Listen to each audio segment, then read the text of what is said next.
And a couple of days after the season ended, how have you reflected as a whole on it? I think it's always good to try to review and reflect and try to take the learnings from what's just happened. For Nicky and I, we always meet the players and the staff in this week, so we sit down with everybody individually.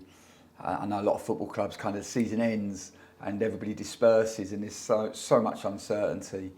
So for us, it's always to try to look back, try to take the learnings from what has happened with the players individually and obviously the staff from a collective viewpoint. Off the back of that, I think there's always, like I said, some really good takeaways, and then to look forward to the future. Obviously nowadays the players all have closed season programs that they, it's not gone are the days when you would have played Gregors and you get a few months off with your on the beach with your feet up. It's not like that now. Kind of, I suppose in that era the players would use pre-season to get fit, when now the closed season they come back fit and then we sharpen their tools in the pre-season. So there's a lot of plans with regards to that. Obviously the news that came out on Tuesday from Robbie, it was important that we tried to give the players some clarity around that as well. We know that in football the only thing that is certain is it's going to be uncertain, but for us, I think always to try to give them as much clarity as we can. I mean, you mentioned there about the potential takeover. How's it been working for Robbie, and how excited are you for a new phase in Colchester United? Yeah, well, I think firstly we need to take some time to thank Robbie, because from the moment that he joined this football club, he's had an incredible unconditional support for the club and for the community.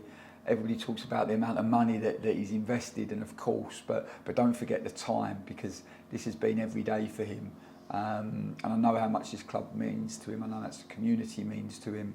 And it's not always been plain sailing. He's had some difficult times in his tenure, but always with the club's best interests at heart. And that was very clear to Nicky and I. The first moment we met him when we joined the club, it was completely clear that he had a real love and affection for the club and genuinely just wanted the best for it. And that was a big reason for Nicky and I joining. And to thank him for everything that he's done.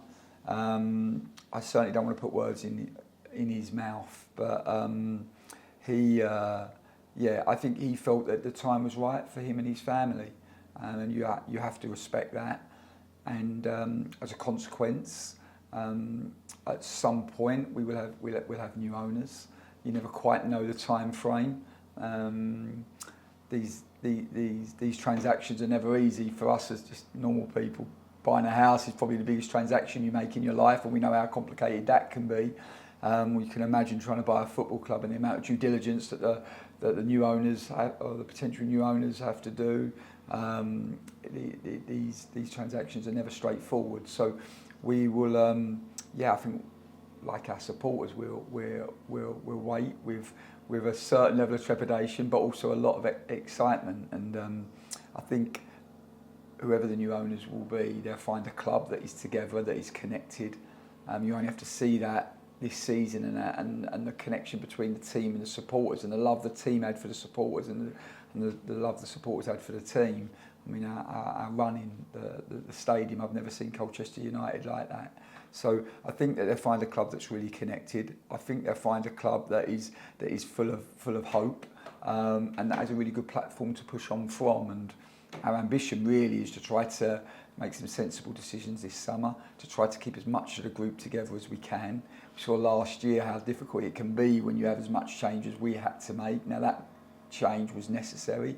This time the ambition is to try to keep as much of the group together as we can. We've seen in the second half of the season that we can, that group, we had automatic promotion potential in terms of our form. So if we can keep the boys together, we still think that there's a lot of growth and development with the players that we have. Yeah, so I mean, this season looks, or you hope it to be like evolving the squad and putting things in place around other players that you've already got.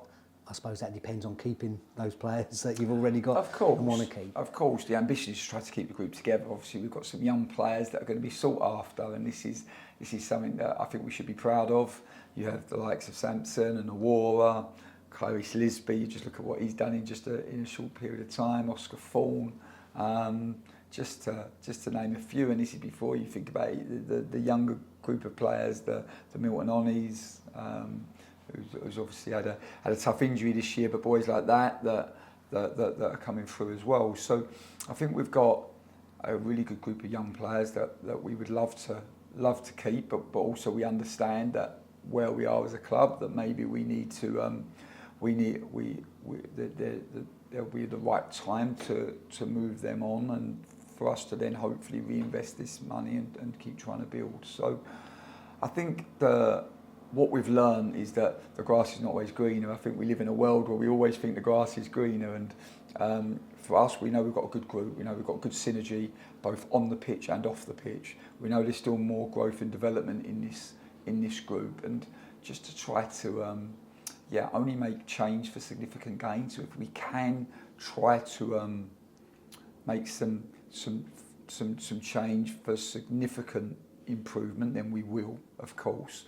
But of course, we have to understand exactly where we are as a club, and we're in a little bit of an uncertain moment because we don't have complete clarity over ownership and where we are financially in terms of the budget for support provisions, the budget for the staffing, the budget for recruitment.